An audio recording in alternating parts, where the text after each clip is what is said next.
But I feel like the feminist movement and feminism in general has really killed femininity. Because what society is telling girls now is that in order for you to be successful, in order for you to be everything you need to be, you just need to turn yourself into a pretty man.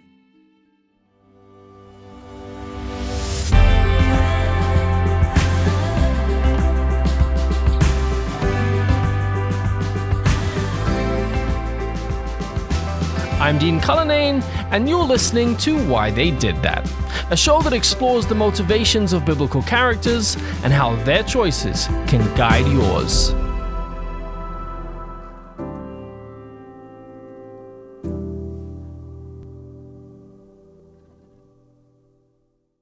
Today's guest is one who is very near and dear to the hearts of all those that work tirelessly on making this podcast. Tiffany Fisher has been a member of our team for 2 years now, and she's one of those people that you just want to have around, always helpful, always willing, and always full of really bright ideas, and she can articulate them really well too. Now, Tiffany was born in Loma Linda University Hospital in Southern California, and after graduating with a bachelor's degree in nursing from Weimar University, her life has now come full circle. She's employed as a registered nurse in the emergency pediatric division of the exact same hospital she was born in. And when she's not saving little kiddos' lives, she's usually whipping up a storm in the kitchen. And she has a serious baking talent too. In fact, you should probably check out her Instagram. But perhaps more relevant to why they did that, Tiffany is a deep student of the scriptures, with a special eye for lessons women young and old can grasp from the word. So when we sat down to discuss this episode, the logical choice was to dive into the inspiring story of the Bible's first female prophet and judge, Deborah. Now, we've spent a fair bit of time in the book of Judges on this show. It really does make for really interesting storytelling, whether it be Samson's up and down relationship with God or Gideon's bravery coupled with his own idolatry. It's fair to say that at this time, Israel is a mess. And while we are introduced to a number of judges throughout the book, Deborah really does stand out. Not because of what she is, yes, a woman, but because of who she is. She's a real leader, not one that requires sword and shield, but tact and wisdom and a deep and constant connection to her God. And it's that more than anything that makes Deborah's story worth telling. When I first read the story, I was really caught by how she's introduced, because I think it's quite specific. We first see that she's introduced as a prophetess, and then following that, we're told that she's the wife of Lapidoth, and she judged Israel at that time. So there's 3 specific roles that she's given here. She's a prophet, a wife, and a judge. And they're mentioned specifically in that order. And I think we can get from this that Deborah had her priorities straight. Right. She knew that her first priority was to God. And then after that, she cared for her family and filled in the role as the judge of Israel for her time. Those 3 roles defined her as 3 different sides of who Deborah was. And they all worked together to obviously accomplish what God's plan for her was in the story. Right, and she has these multiple roles, which, she has to find a way to juggle and to do well, because to slack at any of these 3 is going to mean trouble. No, for sure. If you're a bad prophet or a bad judge, the people are going to rebel, or the character of God will be brought into question. And of course, if you're also rejecting your duties as a wife, then that's going to lead to problems in how you do the rest of your work also. What I love about this is in the next verse, where it says, and she dwelt under the palm tree of Deborah. Yes. Now, obviously, there wasn't a palm tree of Deborah. It became known as the palm tree of Deborah.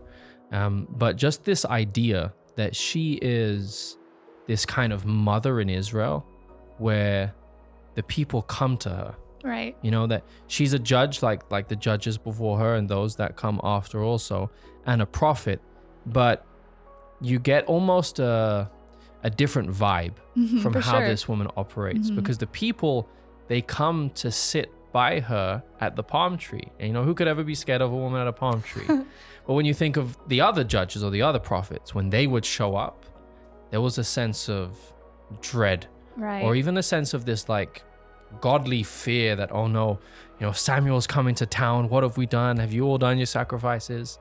But with Deborah, there's this kind of vibe that she shepherds the sheep. She cares for them and watches over them, communes with them and hangs out with them outside of her house.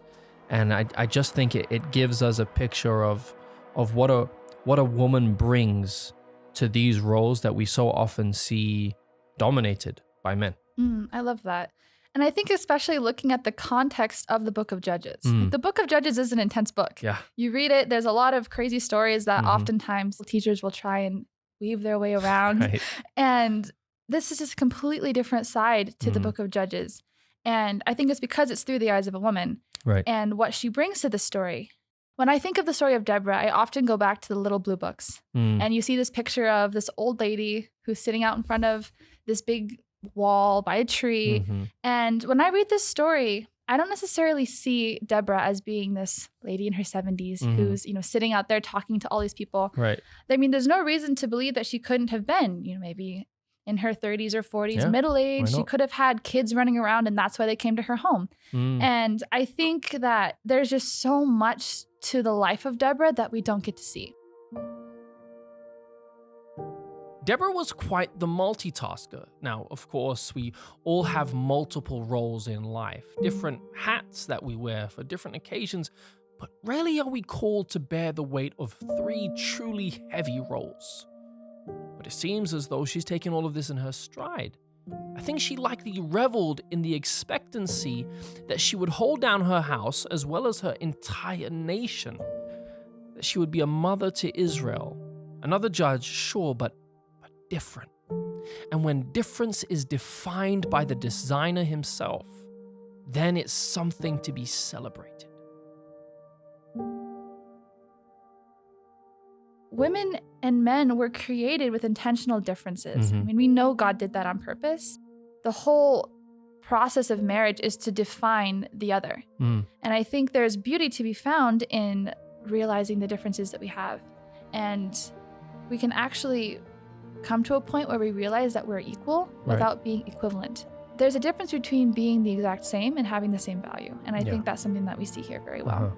I think today, people have overly romanticized the idea of the working side of Deborah's life here.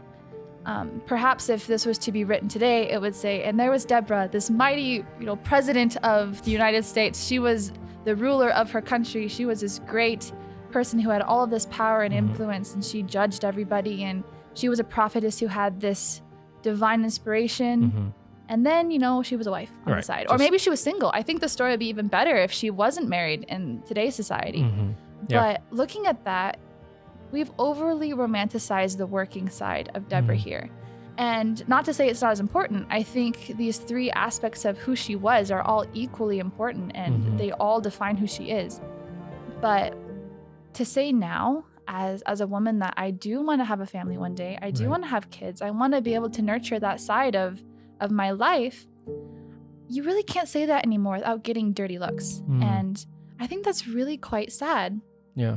Because we've said to be successful now, you have to have this corporate job, be an entrepreneur or a doctor or a lawyer and all of these things. But if I were to say, when I grow up, I want to be a mom, you're going to get dirty looks. But I think it's because we've lost sight of the beauty that comes from being different.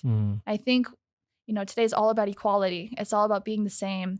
Everything that has to do with being a woman or being a man, if it defines you in any way as being different, it's sexist. Right. And I think that's kind of where that change has come from. And so now, if I'm making the statement that I want to have a family, I get deemed as one of 2 things. Either I'm lazy and I don't want to work, and that's not true. Ask any mother who has a baby or 4 of them. You're definitely working all day long.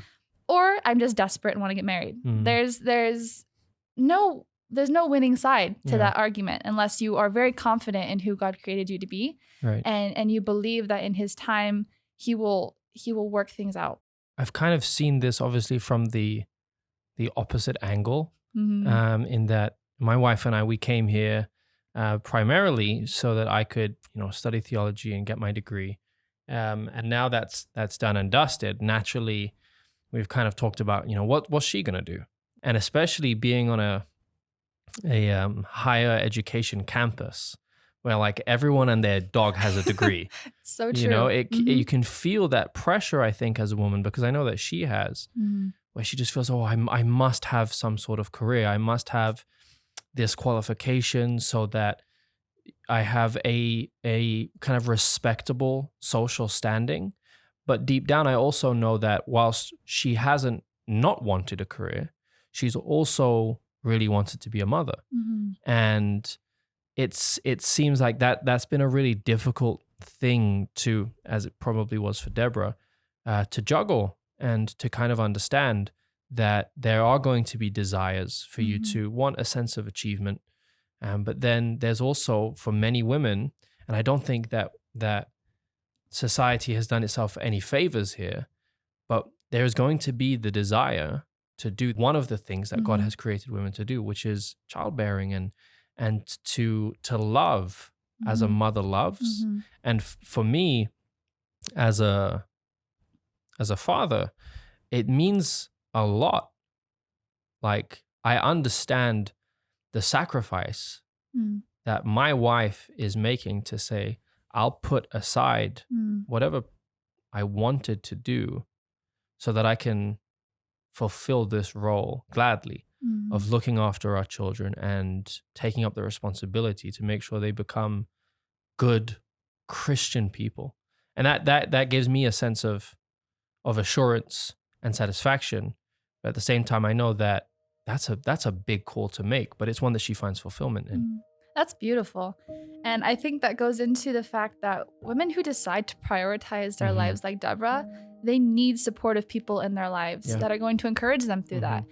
There's a quote that I love from one of my favorite books written by Elizabeth Elliot. It's called Let Me Be a Woman. And it has helped me so much in my journey to figuring out what biblical femininity should look like and how God created us to be. And she makes this statement that women who, well, specifically she says intellectual women, intellectual women living in a Christian society have a difficult enough time without adding insult to injury. That's how the quote goes. And in the chapter, it goes on to talk about how these people are getting fought by both sides. And it's so important for a person who's decided that they want this type of life, that they want to have this balance between being the prophet, the wife, and the judge, that they need to have support from whether it's their husbands or their close friends or their parents. They need to have people lifting them up, that they're not less valuable or they're not less useful because they haven't chosen to just go based on what they want to do as a career. They've balanced themselves well, and they need to be encouraged in that. And it goes on to say that in the perfect marriage, or I guess no marriage is perfect outside of the garden, but in God's ideal for marriage, your success should be your husband's success, and your husband's success should be your success. And so when you have that outlook of, I'm not trying to make this life for myself, I'm helping to build this life for my family, then you're fulfilled on both sides of the coin. And I think that's what we get from this picture of Deborah here. That's such a shift, though, in mentality. That's not what we think right now. And that's experientially and subconsciously, because now that you're saying it, I'm like, wow, I've seen that. You know, I've seen times when we've accomplished things together that maybe we never thought we would. And the satisfaction that one gains from that experience, I think, trumps any satisfaction that you could get from having accomplished that as an individual. Because how much more difficult is it to accomplish it with someone else that's completely different to you? It's true. That's very true. And you know, it's really funny because there was this point where I was really struggling with my identity and what God called me to be and what I was supposed to do with my life. And I was kind of pouring out all of my heart's desires. Like, I want to be a mother and I want to be a doctor and I want to be all of these things. And one of my mentors, she just kind of looked at me and she smiled and she laughed and she was like, you know what, this is funny because your problems would be completely solved if God had just made you a father. And I was like, yeah, you know what? You're kind of right. Because I think it's so easy to look at that and be like, oh, I could have this super fulfilling career and go to this, you know, get this high education and then come home to a family and be completely fulfilled in that. And that kind of is what got my ball rolling because I wasn't happy with that answer. Like, why couldn't I be just as fulfilled and content and complete in being a mother? Why did I have to be a father? Like, why would she say that? Yeah. And I think that's why I love Deborah so much, is her story is so simple. Yeah. It really is quite simple. Most of what we're going to talk about is on one page in the Bible. It's very, very simple. And yet it's the essence of what I feel biblical femininity should look like. And the story goes on and says that Deborah called Barak, the son of Abinoam, out of Kadesh Naphtali, and said unto him, Hath not the Lord God of Israel commanded, saying, Go out and draw towards Mount Tabor, and take with thee 10,000 men of the children of Naphtali and of the children of Zebulun. So we see that Deborah is calling this soldier. And it's interesting how she confronts him, because she says, Hath not the Lord commanded you, saying? Right. So we could easily infer here that God had gone to Barak first. He had probably tried to reach out on his own. We see that with most of the other judges, like Gideon and all these people who he comes to and asks them to go out and deliver Israel. But here, Barak didn't listen to God. And yet instead of moving on to the next person, God's like, no, I want you. Right. Like, this is supposed to be you. But he needs to have a reminder. He needs to have someone who's kind of pushing him in the right direction. And I got to this point of thinking, why is that necessary? Like, why did Barak need Deborah? What role does she have in this? Because obviously God's not going to have Deborah as this woman go out with her sword and shield and go out and kill all these people. Right. I mean, arguably she could, but I don't think that's what God intended here. And I think we see that Deborah was a very independent and confident standalone type woman, but Barak was not an independent man. Right. He did not have that identity. He was not confident in himself and what God called him to do. So why would Deborah be helpful to him? Barak's faith is not really where it needs to be in order for God to use him to gain this victory. God clearly wants this man to step up and to head out and just go toe to toe with his 900 chariots. But it just seems he's not there yet. And who better, I think, than to have the mother of Israel just stand up and say, okay, this is what God has said, let's go and do it. And I think as Barak, obviously as a soldier and as a man, he's not expecting Deborah to come in as his, right-hand man wielding a sword and shield in battle. I think he realizes that he needs her in a different way. And I think we see that because, man was never meant to be alone. God he didn't design us to do anything by ourselves. There's oftentimes this need of, we need someone to support us and to encourage us, and even just to help us to see things that we can't see for ourselves. And I think that's kind of where we see this supportive role that Deborah has in encouraging him, because her faith is obviously stronger than his at this point. She knows what God's going to do through him, and he just needed to hear it from someone else. And I think sometimes we maybe just need to have someone to encourage us in that way. And this reminds me of something someone once told me. One of my principal in academy had this tradition of, at graduation, he would have all the seniors stand up and he would say some really nice things about each of us and what he, learned from us or what we gave to the school during our time there. And when it came my turn for graduation, I just remember he was super to the point. He was just like, Tiffany, you're very persuasive. And at first I was a little taken aback by it. And I laugh at it now because at the time I was looking at all my friends and thinking, oh, so-and-so is known for being kind, or so-and-so is known for being funny, or, this person is known for being a really hard worker and all of this stuff. And why was my last parting thing that I left on my school being persuasive? Like I saw it as being a really negative thing. And it kind of bothered me for a little while until I really sat down and thought about it. And I talked to him about it and people about it. And like, what does this mean to be persuasive? And I think it's not always a bad thing to be persuasive. I think, and what I've learned is he meant by that is that I encourage people to do things. I was able to talk people into doing things they didn't think they could do on their own. And I think that is a really good thing. That's a gift that God has given to people to encourage one another. Yeah, absolutely. And I think we see Deborah being very persuasive here. She is telling Barak, like, you can do this. God's given you the victory already. Like you can do this. And we see it eventually that his doubt still leads him to not actually get to kill Sisera. That's given to another woman, which is a story for another day. But Deborah's persuasive encouragement here is what eventually gets him into battle and gets this ball rolling and eventually delivers Israel.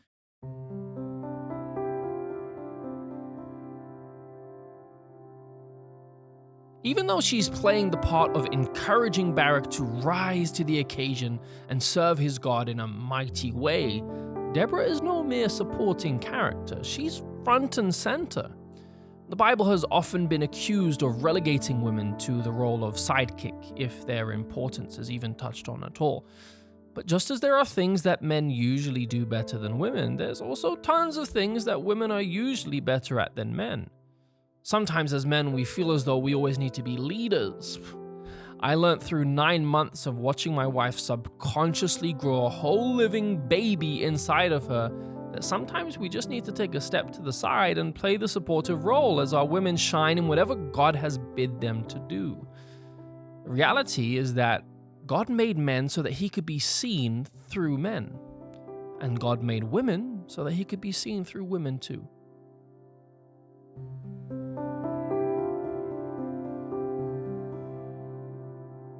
Looking at the age we're living in right now, where a lot of people are being confused about what gender roles mean. Like, is it even important? Is it even supposed to be different?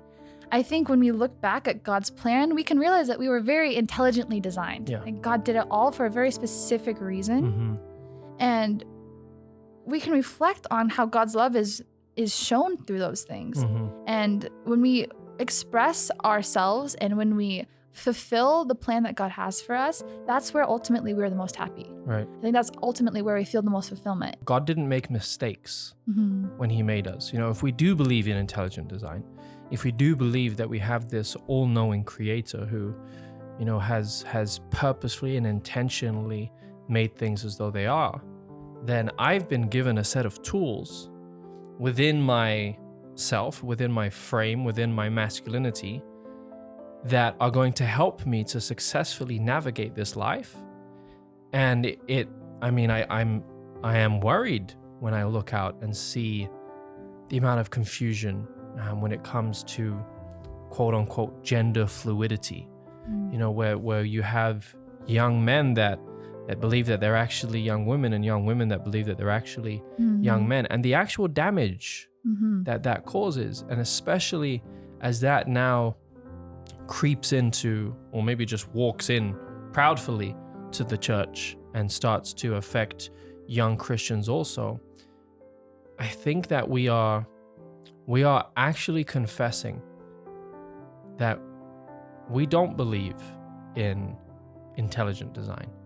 We don't believe in an intentional creator. We don't believe that God has made us the way that we are and has given us abilities in that to overcome the trials that life is going to throw at us. And as this becomes more and more confusing, I can only see more and more pain as we leave God's ideal for what he has created us to be.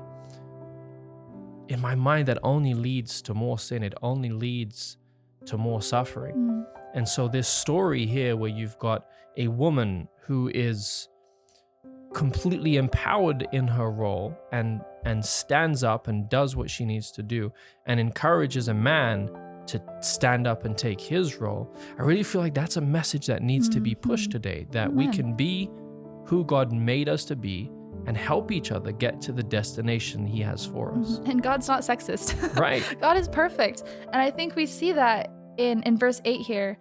Barak responds to Deborah after he is reminded of his obligation to God. And he says, "If thou wilt go with me, then I will go. But if thou wilt not go with me, then I will not go." He kind of puts the ball in her court. And she responds to him saying, "Surely I will go with thee, but notwithstanding the journey that thou takest." Basically, it won't be for your own honor. Yeah. She says, "I will go. You're still going to fulfill this obligation to God. You're going to do what he called you to, but you're not going to get the honor for this because the Lord's going to sell Sisera into the hand of another woman." Right. So here she puts, it's actually really kind of funny on Deborah's part. It's a bit ironic. And I feel like she kind of says this very well because she puts the ball in his court he tosses it back to her. And then she is like, okay, fine, I'll give it to someone completely different. But that person's going to be a woman. Right. And I think the reason why God uses another woman here is not only to lift up the power that women can have and the beauty and femininity, having the strength behind it, but it's also to humble Barak a little bit. Because I mean, imagine if you were this guy, this soldier who was probably pretty well known in his area, and you had just declined liberating your people to be beat by a woman. Yeah. I mean, that must have been humbling to him to some extent as well. But it's beautiful because it shows that Deborah not only lifted up this other woman, obviously God's not sexist, we've already established this, but she's still happy in her role as a supporter here, even though another woman's going to get the glory for it. Right, yes. And in her song, in the following chapter, she sings the praises of Jael above herself. And this just shows how humble she was and how confident she was. Because it takes a confident person to be humble. And I feel like Deborah acknowledging these limitations, because she went into this battle knowing that she wasn't going to be in imminent danger. She wasn't going to have a sword. She wasn't going to be running around killing people. They weren't going to be killing her. She was very comfortable riding in this chariot with Barak. Realizing that she's going to be going into this battle in a different capacity. Right. She's not going to be killing people. People aren't going to be trying to kill her. She's just going to sit in the chariot and stand there and testify of God's goodness. And I think as a woman, if I can come to this point of acknowledging my differences, acknowledging my insecurities, even as a person in general, this doesn't just have to be for women. This can be for everybody. When we acknowledge our weaknesses, no one can hold them against us. Because we've already processed them. We understand them. We've accepted them. Right. And accepting God's definition of who I should be, and more specifically what I was made for, this is the first step in turning the enemy's weapons into my wings. Because not even the devil can hold those weaknesses against me. What makes Deborah's story so inspiring is her relatability. She doesn't appear as a souped-up hero or a god. She's a woman. She's a leader. She's a mother. She's a wife. And her heart is sold out for God and his people. When we return, we'll look at the gift of singleness and how Deborah, a married woman, can inspire those whose time for marriage has not yet come. Don't go anywhere. I'm Dean Cullinane, and you're listening to Why They Did That.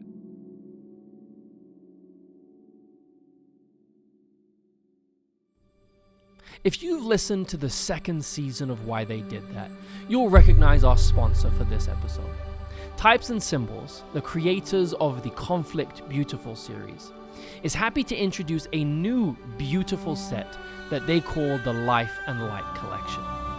Types and Symbols set out to create the most beautiful and readable edition of Steps to Christ, Thoughts from the Mount of Blessing, and Christ Object Lessons ever made.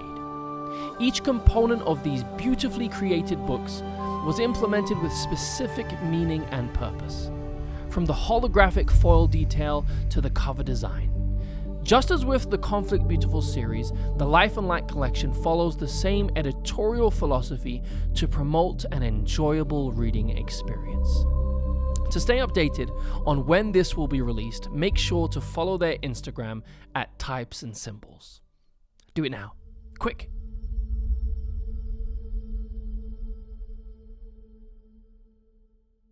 A Christian without a Bible is like a soldier without a sword. You can't win a battle like that. So we would like to introduce you to Humble Lamb Bibles. Humble Lamb's goal is to present the Word of God in a way that compels people to read it, and thus connect with God more intimately. They make wonderfully crafted premium Bibles filled with cross-references, beautiful annotations, and many more built-in study tools. In addition to their King James Lion Bible, they are now excited to offer the new King James Shepherd Edition in a variety of beautiful colors. And get this, for every Bible they sell, they give another Bible away for free to those who can't afford one. And you can actually get 20% off when you use the code WTDT when you check out at humblelamb.com.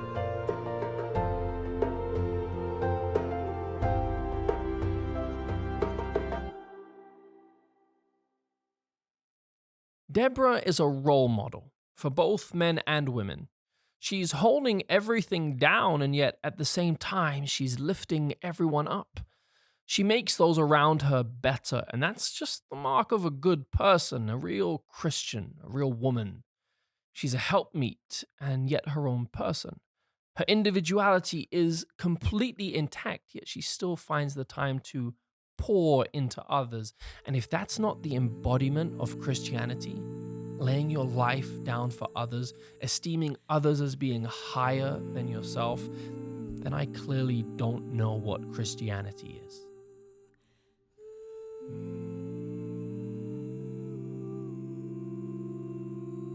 What does it mean to be a wife?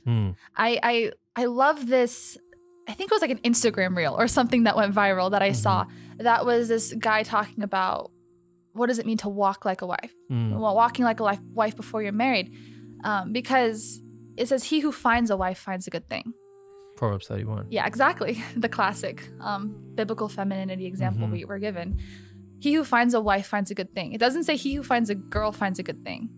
It's he who finds a wife. So obviously she was a wife before he found her. Right. And so what does that mean? It's not that he found this woman and then made her his girlfriend and then made her his fiance and then he made her his wife. It's like she was already a wife. She was walking like a wife. She had those characteristics of a Proverbs 31 woman. She had built herself up in this way that when he found her, she was complete in her role as a wife. She was complete in her role as a woman. So he who finds a wife finds a good thing. I can be developing those characteristics of being a godly woman and being quote unquote a godly wife while I'm being single.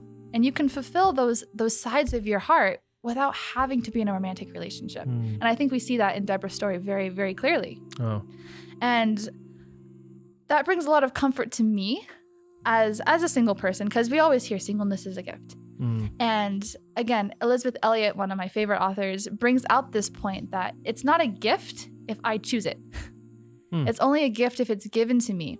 And there's no fun in knowing what your gift's going to be.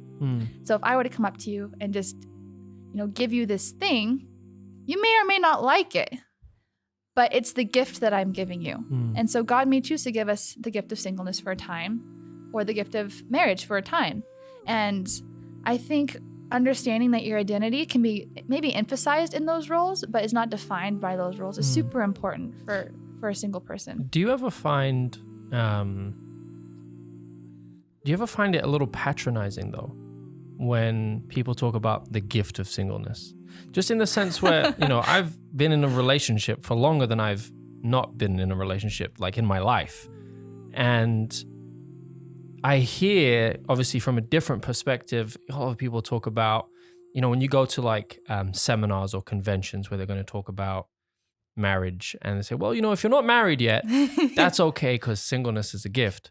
I almost feel as if, and this is going to sound so judgmental, as if they don't really mean that, as if they're kind of saying it just to compensate. For a fact. And I think if I was in that situation, that'd probably annoy me. Absolutely. I think it can be so frustrating, which is why I wanted to talk about this today.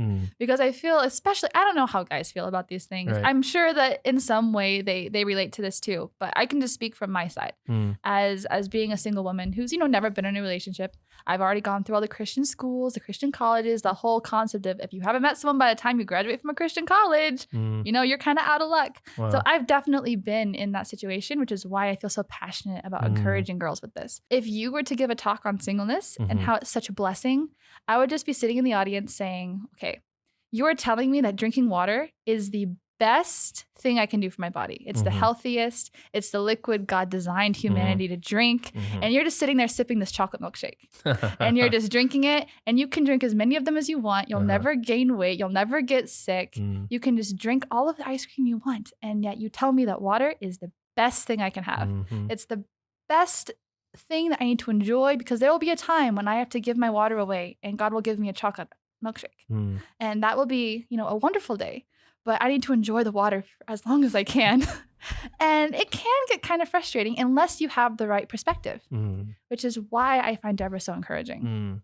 Because you can still find fulfillment in those roles without necessarily having to be tied to a specific person, which obviously I'm not saying I don't want to get married one day. Sure. But you don't have to wait for that. So when it comes to these kind of platonic relationships, what would you say to people that are single because I feel like there's a lot of pressure nowadays, especially for young people, that you have to be romantically involved. And if you're not, then, you've done something wrong. How do you address that?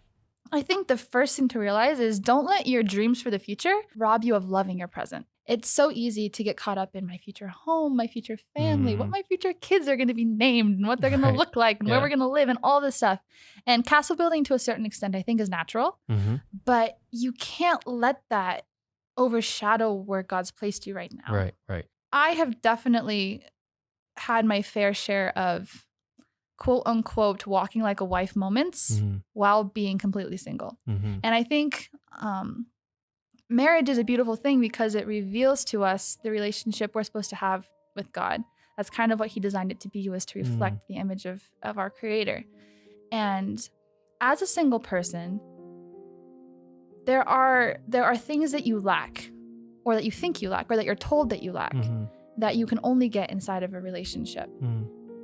And this is why sometimes singleness seminars frustrate me, is because they'll tell you, well, just date Jesus and until the right person comes along. And I just sit there and I'm like, well, okay, I'm dating Jesus, but I still don't feel completely fulfilled. And that makes you almost feel guilty because you have Christ and that's all that you need. And that's all you're told you should ever need.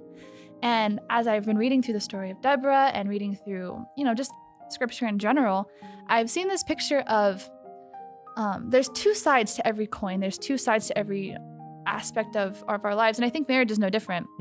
There's two sides to this story.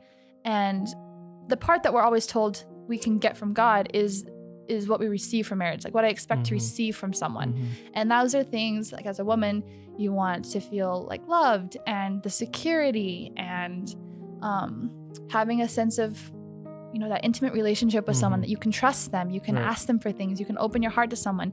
And those are all things that I can get from God. And I feel I have gotten from my personal life with the Lord, and I feel filled in that aspect. But the problem comes with the other half of marriage that you can't really fully have just through a spiritual life, which is the giving side of marriage. God always knew that. Exactly. And yes, you can have this super close relationship with God. But when we go back to that statement that it is not good for man to be alone, and obviously that applies to women also, God said that when it was Adam and God, when Adam had a relationship with God, a completely fulfilling, perfect, walking with, seeing relationship with God, and God still said that it's not good for man to be alone. So I think that yes, you can be in that place where as a single person, that you find a lot of these things in your relationship with God, but that doesn't mean that you also shouldn't have the desire to find some of those things in someone else. Right. And I think that's another wonderful point to make, is that Eve never even had that experience. She just woke up and Adam was there. And there you go. This is how your life is going to be. This is my perfect ideal for you. But I think removing ourselves from that situation, because obviously I'm not Eve, my single experience with God is going to be different than hers. Right. And I think even going back to your previous question about how your platonic relationships can play into this side of things, I've realized as I've gotten older and maybe more mature in my views of why I want to get married one day, is that until that time comes, I can still fulfill those roles through my relationships with, whether it's my brother or my dad or my guy friends or my girlfriends. And I think the side of marriage that women want to give can be fulfilled in your relationship to just the rest of your brothers and sisters in Christ. And that's going to sound super, super tacky, but coming from someone who's experienced it, I think that it's true, because there are things that, I always say my love language is acts of service, but more specifically, my love language is food. I love to cook and bake for people. I love to just express myself that way. And it's not like, while you're dating Jesus, you can cook him breakfast. It's such a petty example. But those, I think, are the things that when I was younger, I didn't realize that was what I was missing. Right. Like I didn't know that was why I was feeling the way I was feeling. But the older I've gotten and the more mature maybe I've come in realizing what it means to, be completely content in yourself and in the woman God created you to be, yet also understanding that your role is meant to be more than that. And just finding ways. I mean, I've worked on essays with multiple people. I've done projects with friends. I have been a big sister for a long time. And I've realized that you can get the love from God and give it to other people. And that is a really big thing we see in Deborah here, because although we know she's married, in this story, she's on her own. Yeah. And she is getting her encouragement from the Lord, and then she's giving that to Barak, who is a Platonic friend at this point. Right, yeah. You know, there's nothing going on in this story. And I would just encourage people, you know, girls, guys, whoever, if they're struggling with feeling content and being single, maybe this is the half that they're missing. Maybe they're focused too much on what they're not getting, and they're not realizing that they're feeling the way they're feeling because they're not giving. Look, I know for some people, there's no right way to address singleness. Some are just resigned to unhappiness until that special person comes into their life, but perhaps that's why they haven't come yet. No, this is not a case of one size fits all, but this particular shoe might just be your size. Regardless, the point stands strong. Learn to love, to give, to serve, and to bless others, even when it's not necessarily reciprocated in the way that you may have hoped for.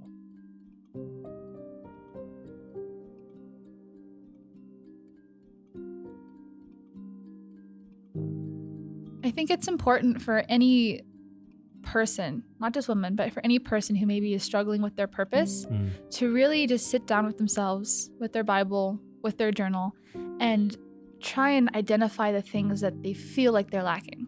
But I feel like the feminist movement and feminism in general has really killed femininity, because you know what society is telling girls now is that in order for you to be successful, in order for you to be everything you need to be, you just need to turn yourself into a pretty man, pretty much.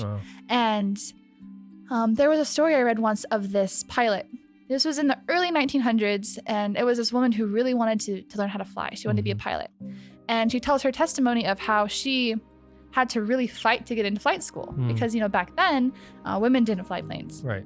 And she had to fight and apply over and over again. And she had to work really, really hard to get into this flight school. And once she got into the flight school, she had to fight with her colleagues and with her peers. And it was her and a bunch of men. It was just her and all of these guys who were learning how to fly these planes. And she talks about her experiences being really difficult because she was in a place that women were not traditionally supposed to be, and she was swimming against the current.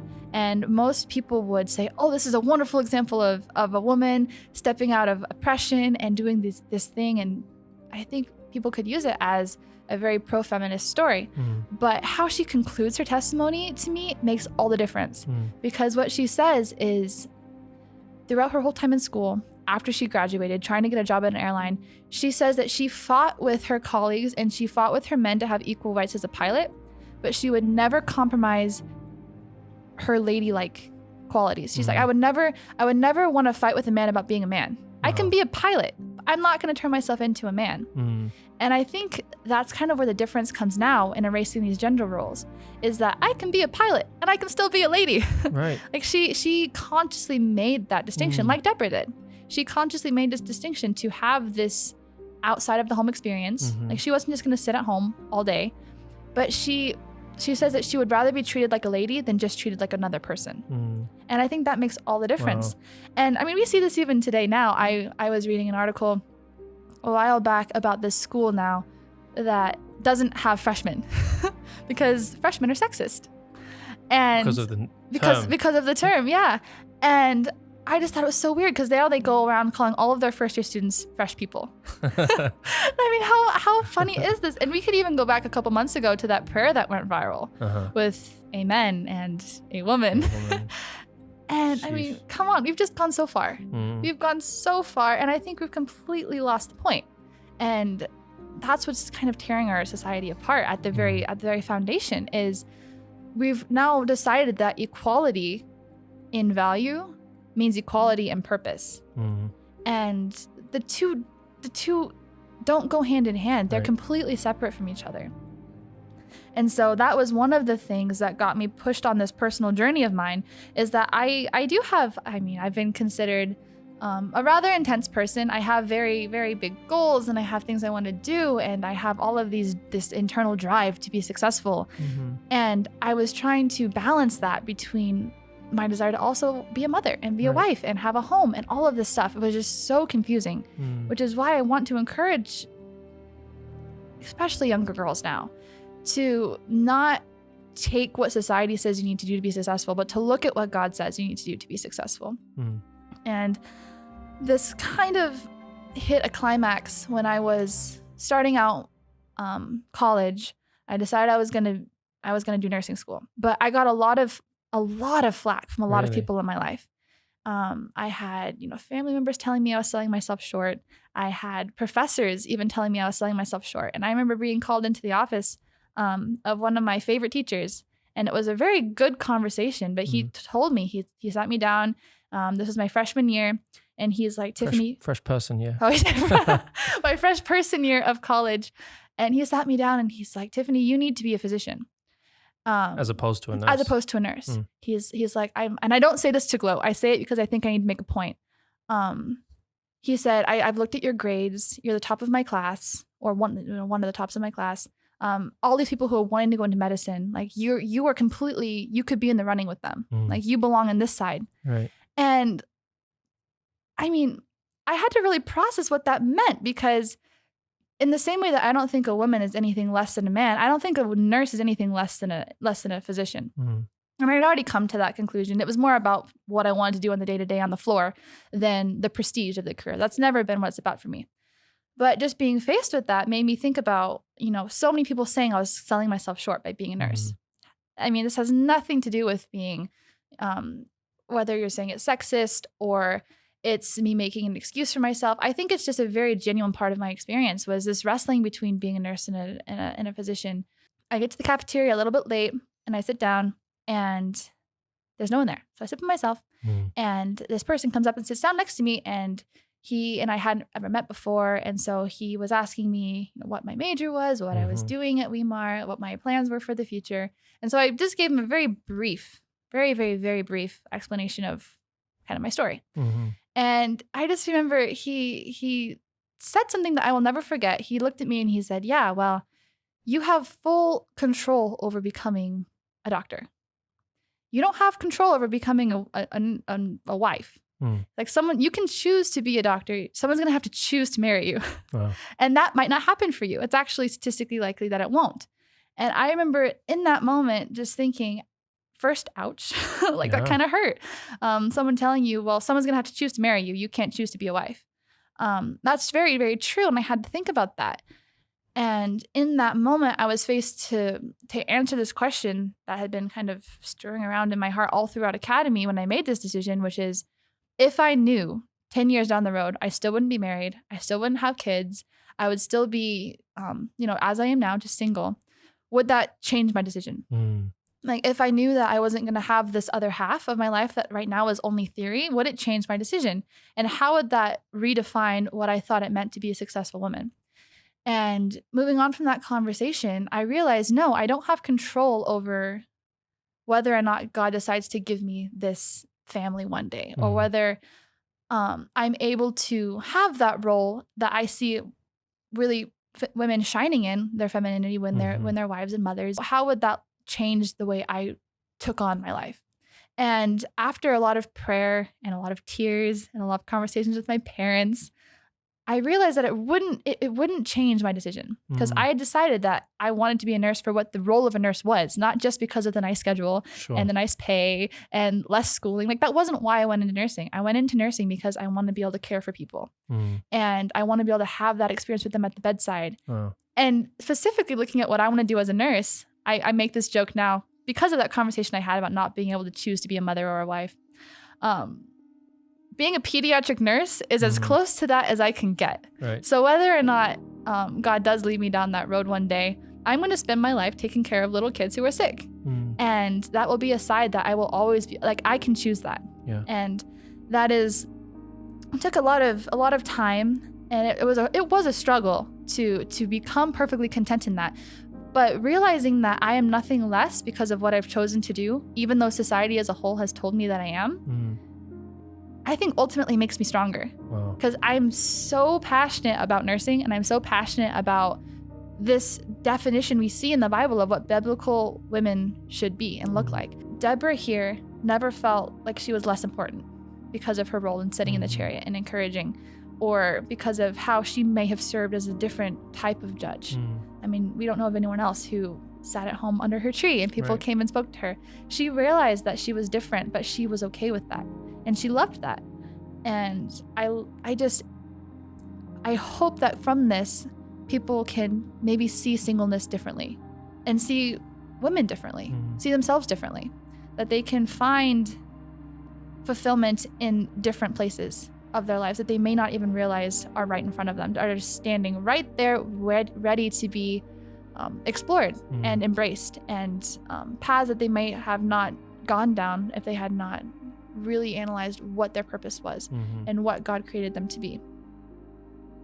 Another point that I hear a lot when it comes to being content and being single and being content and being in a relationship or trying to figure out what career you're going to go down and what it means to live a meaningful life is that there's always that hole in your heart that only God can fill. And I think that has a dual application, because obviously there is this special place in each of us as humans that needs to have that relationship with God. He put that in us to desire him, to want to have that close, intimate connection with our Creator. And that, again, is one of those phrases that's, when used out of context in singleness seminars, can kind of irk us a little bit, where, well, yes, there's this hole in my heart that only God can fill, and just because I believe that he's there, I still feel like there's something missing. Like, what does that mean? How does that connect? And I think that the other interpretation we can get from this is that there are holes in your heart and there are aspects of your life that only God can fill, but that doesn't necessarily mean he has to fill them with just himself. Like, my hole in my heart could be filled with God and a really meaningful career as a PICU nurse, or it could be fulfilled with God and then he fills the hole by placing maybe a man or a husband in that hole. And I think in this story of Deborah, we see that Barak had a hole in his life. He had something that God should have been able to fill with him. Barak should have been able to go into battle with just the blessing of God, but God saw that he needed more than that. He saw that he needed a physical support. And so he fills that hole with Deborah. And it goes both ways here. Right. And I think realizing that is another thing that can help encourage people in trying to figure out what their life purpose is how can I, number one, fill holes in other people's lives? And if I can identify my own holes, how can I better seek to connect with others and have them support me in my ultimate goal and desire, which is to serve God? And Deborah lived a life I can only describe as being fully surrendered. Like, she was open to anything. I mean, there's no reason to suggest that there was another judge before or after Deborah. This could have been something that was like a one-time thing that she had no example to follow. It was just her and God, and she was fully surrendered to the roles that he had given to her. And I think that's powerful, again, that she was willing to accept that responsibility without compromising her femininity. And ultimately, that's what I aspire to be, and that's what I hope many people aspire to do themselves. But I think perhaps the most profound thing that I've learned throughout this whole desire to understand what it means to live a life of fully surrendered biblical femininity can only be found when you go very, very, very far back to the beginning in the Garden of Eden, where God created the perfect woman. And what happened there really changed history. We all know what happened in the garden changed history. And I went back to read the creation account with this in mind, and something really, really deep hit me, because we see in Genesis that Satan was the first person to suggest to a woman that she was anything less than perfect. Wow.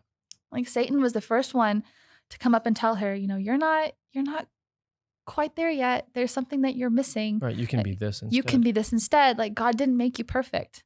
And like, Satan himself was the first one to suggest to a woman that she wasn't good enough. And that alone speaks for itself. Right. But it goes on, because at creation, Eve was a whole being. There was nothing left to be attained. She was not created to be a woman in relation to the donkeys or the giraffes or even to Adam. Like God had created her as a perfect creation. And in her being a perfect creation, her relation to everyone else was perfect. Her relationship with Adam was perfect. Her relationship to the rest of creation was perfect. And there was nothing else that she had to make of herself. And I think that maybe is where women today struggle, or men today struggle, is that they feel like they've been created with this kind of level one, this foundation, this, base model of humanity. And they're supposed to work on adding things to it. They're supposed to work on adding maybe the fancy career, the really high degree, the prestigious position, the nice car, the fancy house, the really cute dog. Like we're given this base model, and then we're supposed to add on to that. But at creation, Eve was perfect. And I think if she had understood in the same way Deborah understood the beauty of being different and being perfectly content in the woman God created her to be, eternity could have been so different. I mean, imagine with me the impact that Eve could have had if at the tree, when the serpent came down to her and said, "You eat this fruit, it'll make you like God."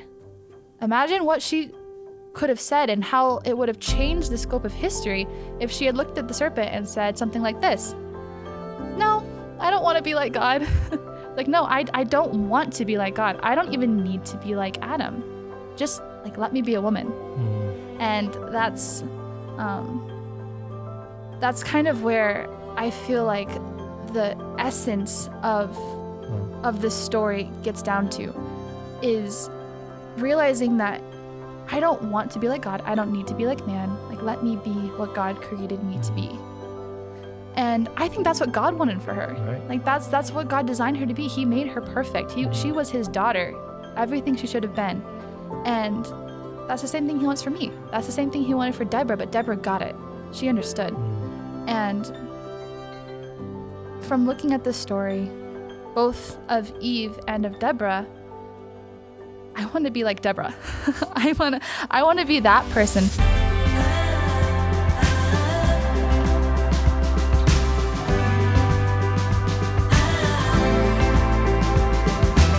He that hath an ear, let him hear. And you've just heard our latest show. If you'd like to hear more or hearken back to a previous episode, you can find us at whytheydidthat.org. We would love it if you could subscribe at Apple Podcasts, Spotify, or wherever you get your podcasts. And if you could go as far as leaving a review, that would be amazing. You can follow us on your favorite social media accounts, Facebook or Instagram, at Why They Did That. And of course, YouTube, where you can actually watch this episode now as well as listen to it. So make sure to check that out too. Finally, if you would like to support this podcast and keep it running, please consider becoming a Patreon at www.patreon.com/WTDT. This show was produced by the supremely talented Paul Keefe and the video editing by Jonathan J.J. Jensen. And a special thank you to everyone else on the Why They Did That team. Once again, I'm Dean Cullinane, and you're listening to Why They Did That.